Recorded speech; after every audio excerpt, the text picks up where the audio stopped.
सभी लोग खड़े हो जाए, भगवान की आरती होने जा रही है।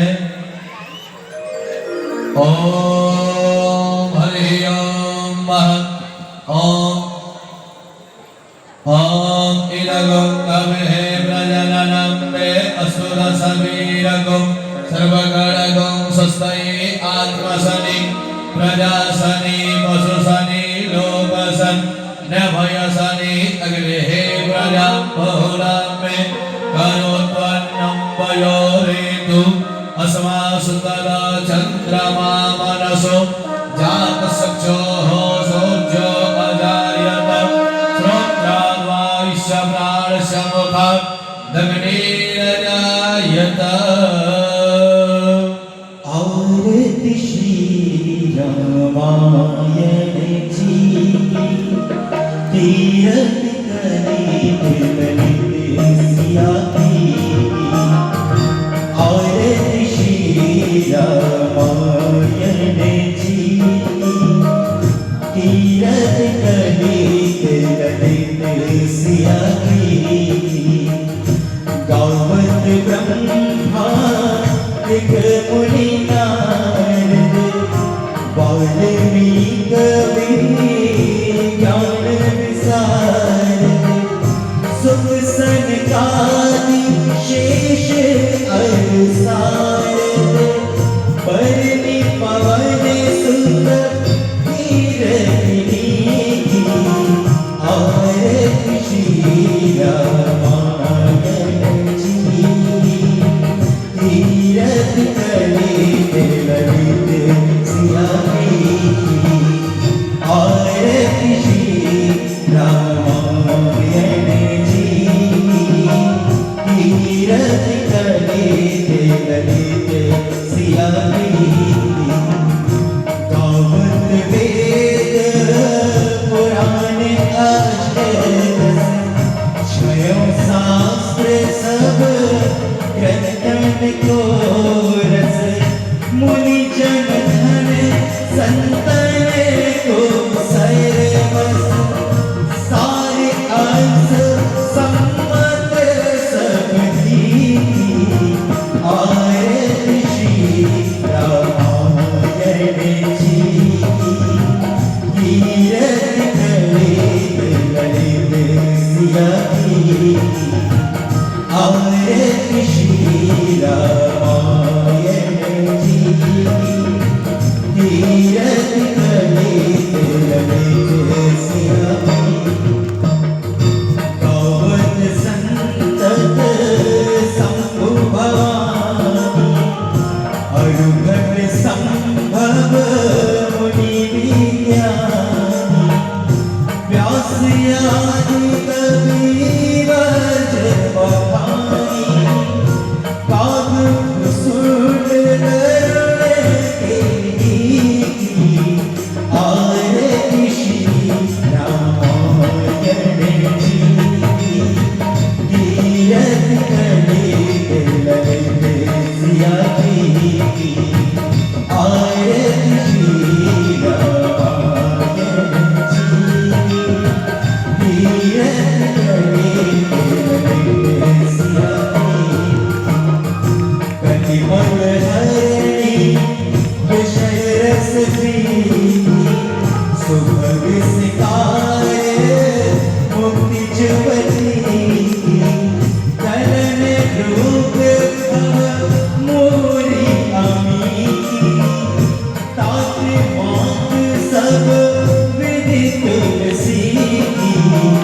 आरति श्री रामायण जी तीरथ करे ललित सिया की।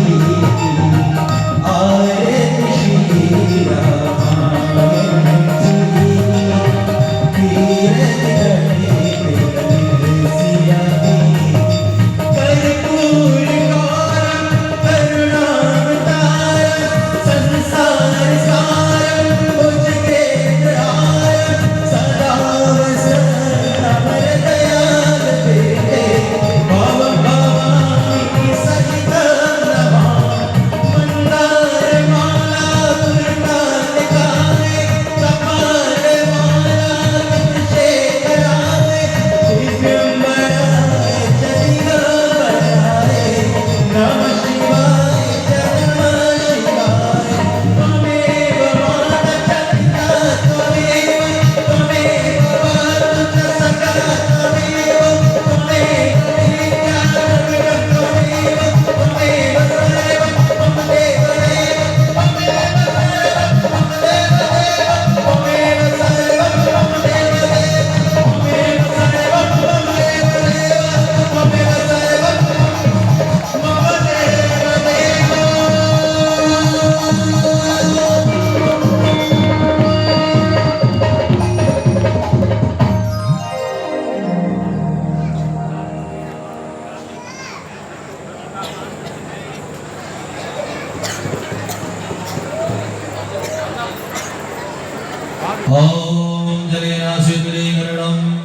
पुष्पैरेवाभिवन्दनं दिव्याभिवन्दनम् आत्माभिवन्दनं परमात्माभिवन्दनं संख्यस्मिन् आवाहित सर्वदेवताभिवन्दनम्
कौसल्यानंदनाय च विद्महे तन्नो रामः प्रचोदयात्।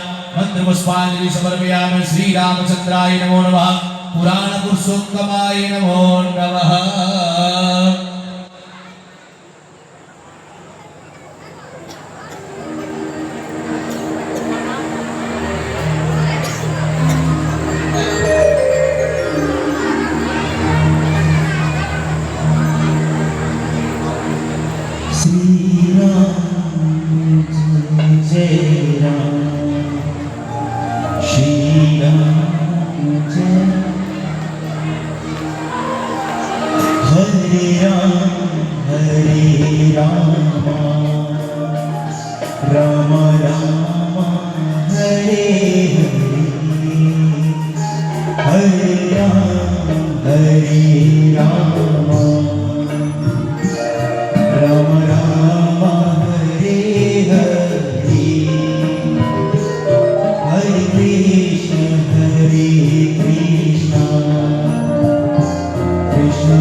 में सबके साथ दुख में दीन हूँ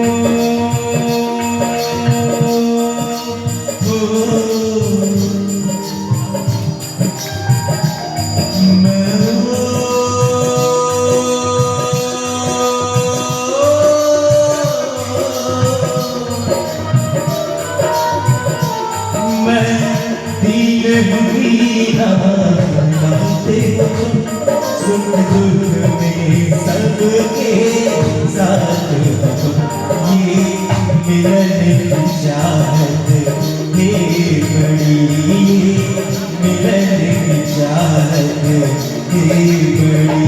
कभी तुम भी मिलने का वादा करो, मेरे से आता हूँ। भगवान की से प्रार्थना करिए सभी को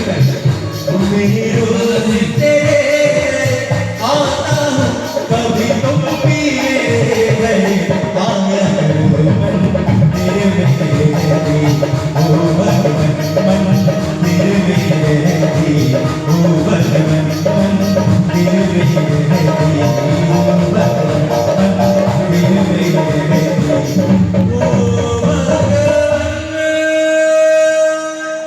हमारे सांसद जी की धर्मपत्नी श्री सावित्री माता जी और विधायक जी की धर्मपत्नी श्री डोली देवी जी, आपसे अनुरोध है कि आप लोग मंच में आए। आप लोग आए, दीप प्रज्वलित करके कथा का शुभारंभ किया जाए।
श्री धर्माज सांसद श्री भोलू महतो जी की धर्मपत्नी श्री सावित्री देवी माता जी और बागवारा विधायक श्री शत्रुघ्न महतो जी की धर्मपत्नी डोली देवी के द्वारा दीप प्रज्वलित करके कथा का शुभारंभ किया जाए।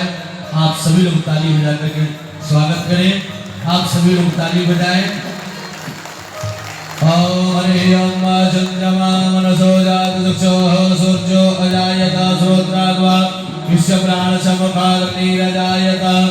ओम दीपः ज्योति परम ज्योति दीपः ज्योति जनार्दन दीपो हरतु दीपाप दीप ज्योति नमस्तुते। शुभं करोतु कल्याणं आरोग्यं सुख संपदां शत्रु बुद्धि विनाशाय दीपः ज्योति नमस्तुते।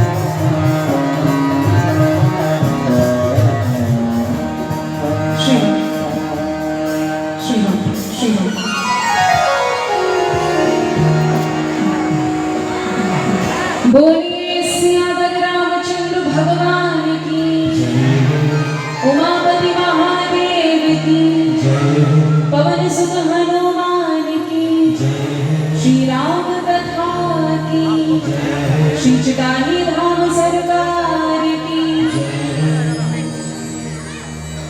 आइए हम सभी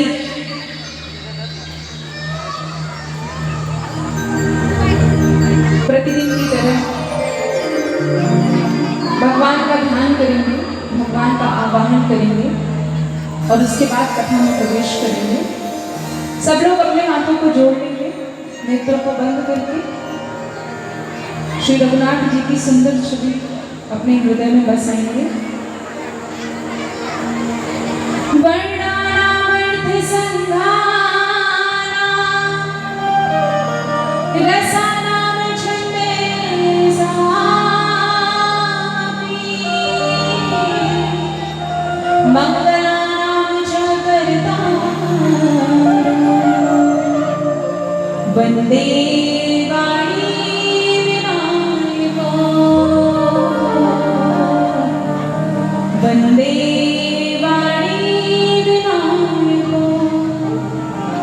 भवानी शंकरो वन्दे श्रद्धा विश्वासारूपिणा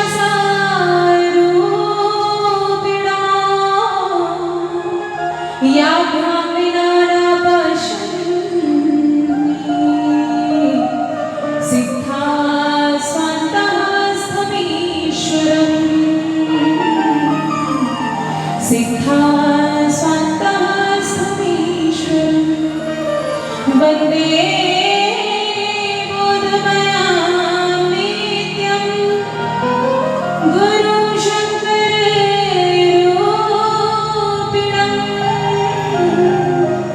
यमाश्रितो हि वक्रोऽपि चन्द्रः सर्वत्र वन्दिते चन्द्रः सर्वत्र वन्दिते गुरुर्ब्रह्मा गुरुर्विष्णु गुरुर्देवो महेश्वरः गुरुर्साक्षात् परब्रह्म तस्मै श्री गुरुवे नमः तस्मै श्री गुरुवे नमः।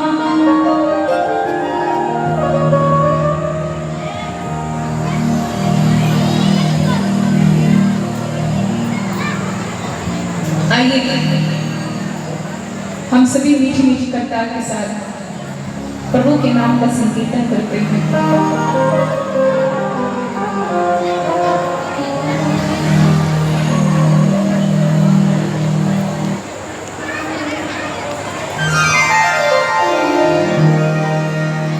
इसे श्रवण कर मिट जाती है, क्या श्रवण करके कथा श्रवण कर मिट जाती सौ जन्म जन्म की व्यथा।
कथा हो,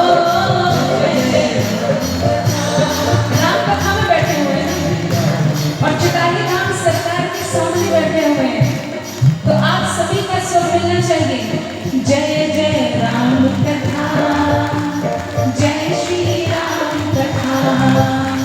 देखिए भाव क्या है कि कथा श्रवण कर मिट जाती 100 जन्म जन्म की व्यथा। कथा का महत्व क्यों कहा गया है कि अगर एक बार आप कथा ढंग से सुन लेना तो जीवन भर की व्यथा तुरंत समाप्त हो जाती है। ये है पावन राम कथा में, ये है शक्ति राम कथा में। इसीलिए आप सभी हाथ उठाकर जय जय राम कथा, जय श्री राम कथा, जय जय राम कथा, जय श्री राम कथा, जय जय राम कथा, जय श्री राम कथा, जय जय राम कथा, जय श्री राम कथा, जय जय राम कथा, जय श्री राम कथा, जय जय राम कथा, जय श्री राम कथा, जय श्री राम कथा,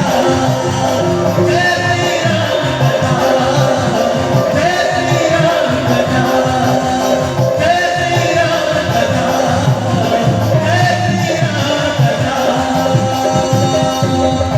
बोलिए सियावर रामचंद्र भगवान की, उमापति महादेव की, पवन सुत हनुमान की, परम पूज्य पादनीय बाबा तुलसीदास की, श्री भोले बाबा की, श्री पार्वती मैया की, श्री गणेश भगवान की।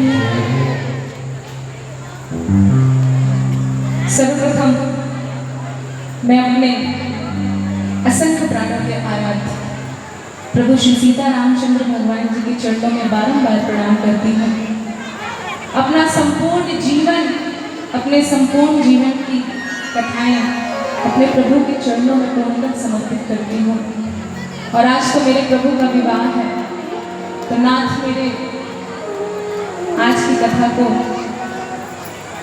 अपने चरणों में स्थान दीजिए स्वामी। मेरे प्रभु श्री सीता रामचंद्र भगवान जी के परम भक्त परम सेवक श्री हनुमान जी स्वामी महाराज के चरणों में बारंबार प्रणाम करती हूँ। मेरे जगत गुरु पिता, मेरी जगत गुरु माता श्री भोले बाबा माता पार्वती के चरणों में बारंबार प्रणाम करती हूँ। आइए बजरंगी विराजी, परम पूज्य पादनीय बाबा तुलसीदास जी के चरणों में बारंबार प्रणाम करती हूँ। मानस श्री भगवान के चरणों में बारंबार प्रणाम करती हूँ। चुटाही धाम सरकार के चरणों में बारंबार प्रणाम करती हूँ।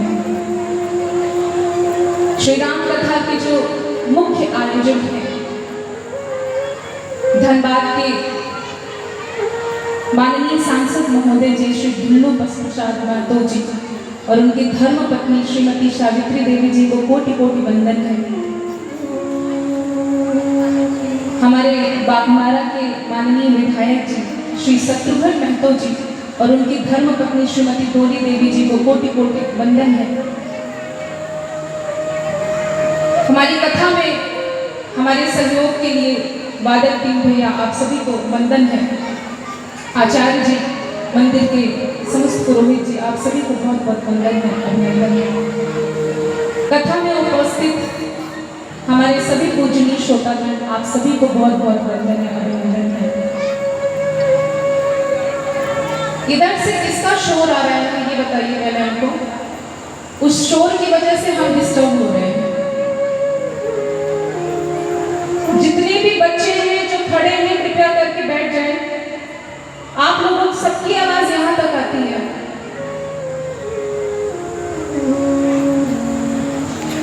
जैसे कल हमारे प्रभु का अवतार हुआ, हमने बहुत ही धूमधाम से उनका जन्मोत्सव मनाया। आज हमारे प्रभु का क्या है? विवाह है। आज हम वैसे ही धूमधाम के साथ प्रभु का विवाह का उत्सव मनाएंगे।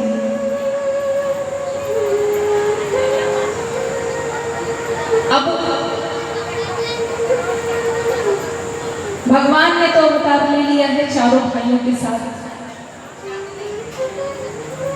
बड़ा ही धूमधाम से अयोध्या जी में गीत गाए जा रहे हैं, बधाव गाए जा रहे हैं। सूर्य देव तो ऐसे हैं कि 1 महीने से अयोध्या जी में ही बस गए हैं। सूर्य देव 1 महीने से अयोध्या जी में ही बसे हैं। और आप सोचिए, भाव देखिए, अयोध्या वासियों के हृदय में रघुनाथ जी के प्रति इतना प्रेम है कि उनको ये समझ में ही नहीं आ रहा है कि दिन हो रहा है कि रात हो रही है। बताइए, जहां सूर्य देव महीनों महीनों भर एक ही स्थान पर रहे, वहां पे रात कभी होगी क्या? नहीं होगी। अयोध्या जी में 1 महीने से रात्रि ही नहीं हो रही है, लेकिन किसी को ये बात समझ में नहीं आ रही है कि रात्रि नहीं हो रही। क्यों? क्योंकि सब मग्न है मेरे रघुनाथ जी के जन्म में। और इधर भोले बाबा कहते हैं माता पार्वती जी से कि देखो उमा, एक मैं छुपाव की बात तुमको बताता हूं। ये बात मैंने किसी से कहा नहीं है, लेकिन जब रघुनाथ जी ने जन्म ले लिया तब मैं काकभुसुंडी के साथ वेश बदल कर अयोध्या धाम को गया था और 1 महीने वहां रुका था। भोले बाबा कहते हैं, और एक कहाओ नीच चोरी सुनो गिरी जाती दृढ़ मति डोरी, काकभुसुंडी संग हम दो, मनुज रूप जानहि नहीं को। यहाँ पर भोले बाबा कहते हैं, मैं और काकभुसुंडी। काकभुसुंडी कौन? प्रथम दिवस की कथा में मैंने आप सभी से बताया था कि जो हमारे पहले वक्ता है वो कौन है? काकभुसुंडी जी ही हैं। जो ये श्री राम कथा पक्षीराज गुरु जी को सुना रहे हैं वही काकभुसुंडी जी, जो एक कौवा थे। काकभुसुंडी जी के साथ भोले बाबा अपना वेश धरकर कहाँ जाते हैं? अयोध्या धाम को जाते हैं। और भोले बाबा क्या बने हैं? मदारी बने हुए हैं। और काकभुसुंडी भोले बाबा के चेला बने हुए हैं। भोले बाबा बड़े ही मन लगाकर जाते हैं कि आज तो रघुनाथ जी के दर्शन हम कर ही लेंगे। लेकिन क्या होता है, रघुनाथ जी को देखने के लिए हर दिन प्रतिदिन ऐसे लंबी लंबी लाइन लगी रहती है राजमहल के सामने। और 4-4 दिनों बाद एक इंसान की बारी आ रही है देखने के लिए नगर वासियों में।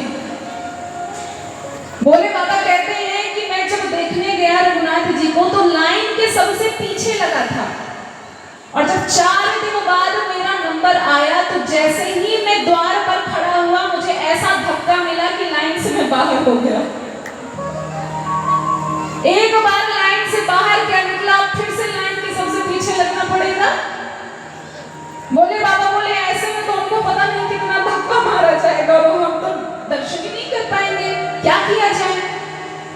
ये विचार करते हुए लाइन को छोड़कर दूसरी जगह जाकर बैठ जाते हैं और मन में प्रभु को याद करके कहते हैं कि हे रघुनाथ जी, कुछ भी करके अब दर्शन दे दीजिए, अब हमसे रहा नहीं जा रहा है।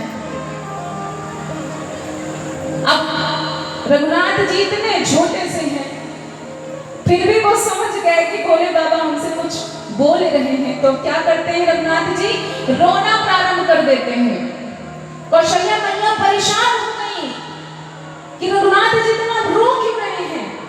अब वो उनके लिए झाड़ फूक करने वाले सबको बुला लेते हैं, लेकिन रघुनाथ जी किसी से चुप ही नहीं हो रहे। समस्त रानियां, समस्त दासियां, राजा दशरथ जी, पूरा नगर परेशान हो गया कि रघुनाथ जी बहुत रो रहे हैं, चुप नहीं हो रहे। तब कोई जाकर ये बताता है, काकभुसुंडी जी जो चेला बने हुए थे वो जाकर किसी से बताते हैं कि हम बताएं कैसे शांत होंगे। एक मदारी आया हुआ है, वही इनको ऐसा झाड़ेगा कि बिल्कुल ठीक हो जाएंगे। ये बात ऐसे एक दूसरे से फैलते फैलते राजमहल के अंदर पहुंच गई। माता कौशल्या को पता चला कि कोई मदारी आया है, बुलाया जाए झाड़ने के लिए। बड़ा सुंदर सा एक भजन भी है इसमें। हालांकि कथा पूरी करनी है, मैं आपको एक लाइन ही इसको सुनाऊंगी। बन के मदारी हो, बन के मदारी, शिव जी अयोध्या चलने, बन के मदारी, शिव जी अयोध्या चलने।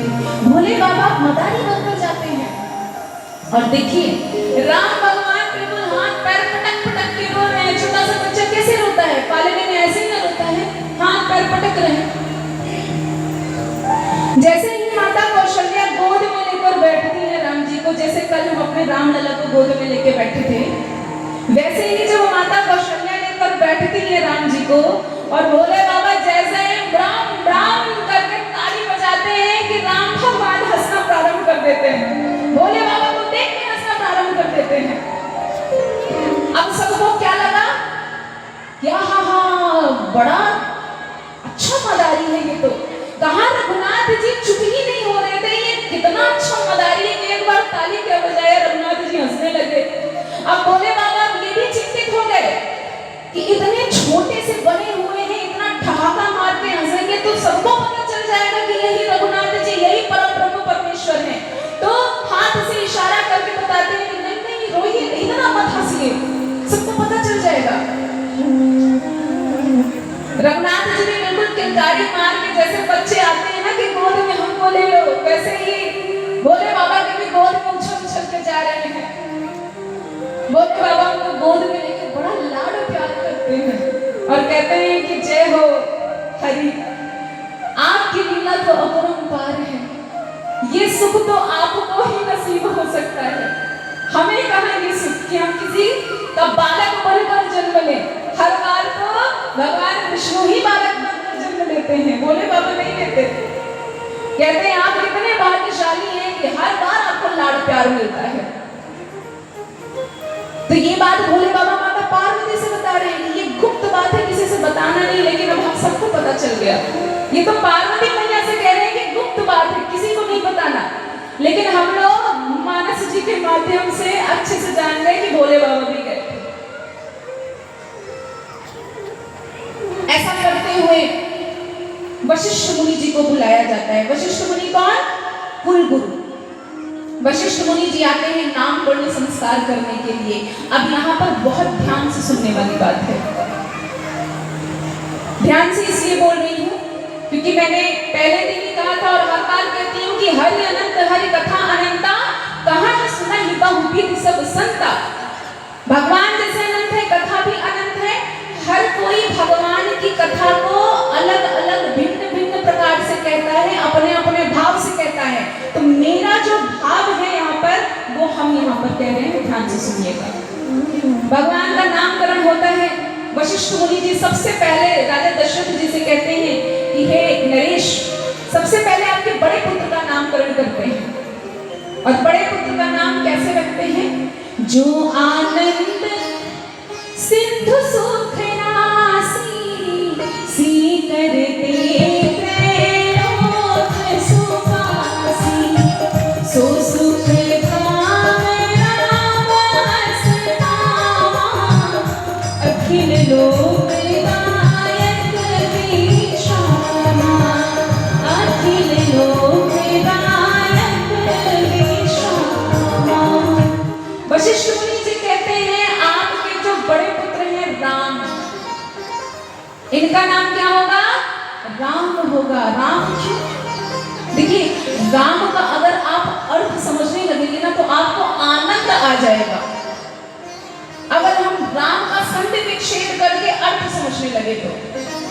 पर यहाँ पर कह रहे हैं वशिष्ठ मुनि जी कि ये वही है, आपके बड़े पुत्र वो हैं जो सबके हृदय में वास करते हैं, जो पूर्णतः प्रेम है। अरे भगवान प्रेम से ही बने हैं। जो आनंद सिंधु सुख राशि, जो आनंद के सागर है, समुद्र है। समुद्र से अगर आप एक लोटा जल निकाल लेंगे तो क्या समुद्र का पानी खत्म हो जाएगा? नहीं।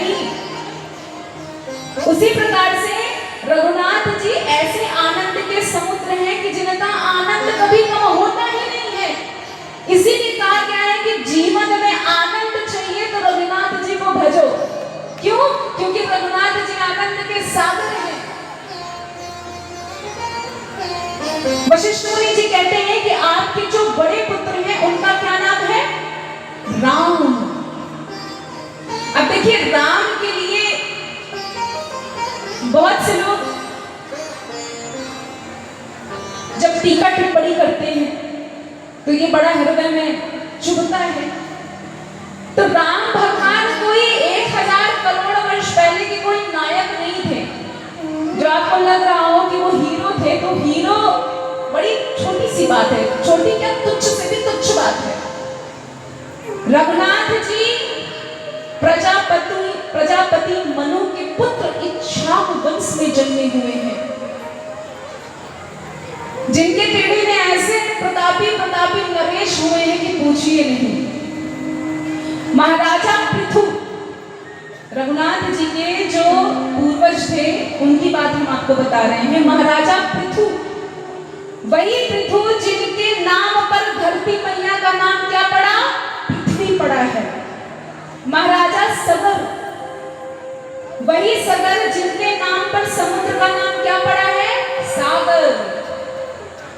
महाराजा रघु, जिनके नाम पर भगवान के जो वंश, उनका क्या कुल का क्या नाम पड़ा? रघुकुल। महाराजा त्रिशुक, देखिए त्रिशुक ऐसे हैं जिन्होंने जीवित रहते हुए ही ये निर्णय ले लिया था कि हमें स्वर्ग जाना है और उनके लिए एक अलग स्वर्ग बनाया गया था। ऐसे पूर्वज रहे हैं भगवान राम के। महाराजा भागीरथ, भागीरथ कौन? जिन्होंने हम पर कितना बड़ा उपकार किया है, गंगा मैया को पृथ्वी में लाकर। और गंगा मैया का नाम भागीरथ ही क्यों पड़ा? भागीरथ के नाम पे, जो कि भगवान राम के पूर्वज हैं। फिर महाराजा दशरथ, दशरथ जी चक्रवर्ती सम्राट थे। वही दशरथ जी जो देवासुर संग्राम के समय असुरों के मुख से जीत को छीन कर लेकर आए थे और देवताओं को दे दिए थे, वो है राजा दशरथ जी। और उन्हीं राजा दशरथ जी के पुत्र हैं रघुकुल शिरोमणि परम पराक्रमी प्रभु श्री रामचंद्र भगवान जी, जो परम ब्रह्म परमेश्वर है, जगत के पिता है, वो है राम भगवान, जिनके इशारा करने पर तिनका हिलता है और जो इशारा ना करे तो तिनका तक ना हिले, वो है प्रभु श्री रामचंद्र भगवान, जिनके निर्माण करने पर ये सृष्टि बनी है, जिनके चलाने पर ये सृष्टि चलती है, वो है राम भगवान। और देखिए, भगवान कल की कथा में ही हमने कहा था कि भगवान जब अवतार लेने वाले होते हैं ना, तो वो अपना जुगाड़ पानी पहले ही कर लेते हैं। अयोध्या धाम, हम अक्सर कथाओं में कहते हैं कि जब आप भगवान के धाम का संबोधन किया करिए मुख से, तो बहुत ही सम्मान पूर्वक किया करिए, क्योंकि श्री वृंदावन धाम भगवान ने स्वयं बसाया है, श्री अयोध्या धाम भगवान ने स्वयं बसाया है। ये कोई हमारा बसाया हुआ नहीं, हमारी क्या औकात कि हम बसा सकें। अयोध्या धाम कैसे बसा? जिन मनु जी की बात हम कल कर रहे थे, राजा मनु जी, जिनसे इस पूरे ब्रह्मांड में जितने भी मनुष्य हैं उनकी उत्पत्ति हुई है, वही मनु जी ब्रह्मा जी के मानस पुत्र हैं। वो अब ध्यान से सुनिएगा कि श्री अयोध्या धाम कैसे बसा, उसकी कथा हम कह रहे हैं आपसे। और ये अयोध्या महात्म्य में इसका वर्णन मिलता है, स्कंद पुराण के अयोध्या महात्म्य में इसका वर्णन मिलता है। मनु जी ब्रह्मा जी के पास जाते हैं, बोलते हैं अब हमको पृथ्वी में जाना है, बताइए हम कहाँ रहें। ब्रह्मा जी बोलते हैं कि कोई बात नहीं, चलिए विष्णु भगवान के पास चलते हैं, वही कुछ बताएंगे। अब देखिए, भगवान विष्णु कहाँ वास करते हैं? बैकुंठ में और क्षीर सागर में। तो जब मनु जी जाते हैं तब भगवान विष्णु बैकुंठ में बैठे होते हैं। मनु जी भगवान विष्णु से कहते हैं कि नाथ, मुझे रहने के लिए पृथ्वी में स्थान चाहिए, क्योंकि अब आपका भी अवतार होने वाला है। तब भगवान ने क्या किया? बैकुंठ के जो बीच का सबसे सुंदर हिस्सा था वैकुंठ के बीच का सुंदर हिस्सा उठाकर भगवान ने मनु जी को दे दिया था और साथ में वशिष्ठ मुनि जी को भेजते हैं कि जाकर पृथ्वी में अयोध्या धाम को बसाओ। तो जो अयोध्या धाम है ना, श्री अयोध्या धाम, वो भगवान के वैकुंठ के बीच का हिस्सा है। इसीलिए भगवान के धाम को कभी भी बिना श्री लगाए या बिना जी लगाए नहीं बोलना चाहिए। जब भी आप बोलिए श्री वृंदावन धाम बोलिए, जब भी आप बोलिए श्री अयोध्या धाम बोलिए। उसी प्रकार से काशी है। भगवान शंकर माता पार्वती अपने रहने के लिए काशी बसाए थे, हम लोगों के लिए नहीं बसाए थे। आज जो हम यहाँ पर लड़ रहे हैं जमीन के लिए, तो अगर भोले बाबा सोचिए आज है अपना जमीन लेने तो क्या करेंगे सब। काशी भोले बाबा का बसाया हुआ है। इसीलिए काशी कितने लोगों को पता है कि किस पर टिका हुआ है? काशी किस पर टिका हुआ है? त्रिशूल पर टिका हुआ है। क्यों? क्योंकि भगवान भोले बाबा का अस्त्र शस्त्र क्या है? त्रिशूल है। त्रिशूल पर काशी टिका हुआ है। और मान्यता ये है कि हर सोमवार को बनारस के लोग ना सोमवार को काशी छोड़ के नहीं जाते हैं। क्यों? क्योंकि कहना बनारस के लोग ये कहते हैं कि हर सोमवार को भोलेनाथ वहां पर आते हैं, इसीलिए बनारस के लोग कहीं छोड़कर नहीं जाते। तो जिस प्रकार से काशी टिका हुआ है त्रिशूल में, उसी प्रकार से अयोध्या धाम किस पर टिका हुआ है? विष्णु भगवान का जो अस्त्र शस्त्र है वो क्या है बताइए? सुदर्शन चक्र है। अयोध्या धाम सुदर्शन चक्र पर टिका हुआ है। कितना सुंदर कहा गया है कि विष्णु सुदर्शनी चक्रे स्थिता पुण्यात्मा सदा। भगवान विष्णु के सुदर्शन चक्र पर अयोध्या धाम टिका हुआ है। और अयोध्या धाम वही है यत्र साक्षात स्वयं देवो विष्णु वसति सर्वदा, जहां पर महाविष्णु हमेशा निवास करते हैं, वो है अयोध्या धाम। देखिए 7 पुरियों का वर्णन किया गया है। कितने पुरियों का? 7 पुरियों का। 7 पुरी कौन कौन से हैं? अयोध्या, मथुरा, काशी, कांची, अवंतिका, पुरी, द्वारावती, सत्यदा, मोक्षदायिका। ये 7 पुरियां हैं। इन 7 पुरियों में जो आदि पुरी है वो कौन है?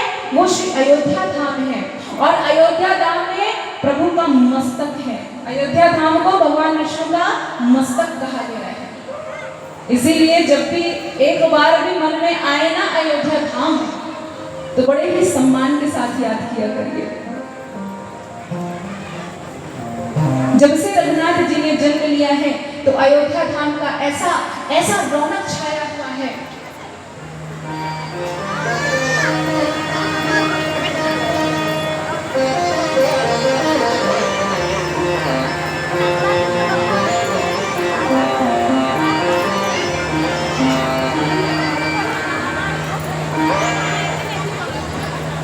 श्री राम जय राम जय जय राम, श्री राम जय राम जय जय, श्री राम जय राम जय जय राम, श्री राम जय राम जय, श्री राम जय राम जय जय राम, श्री राम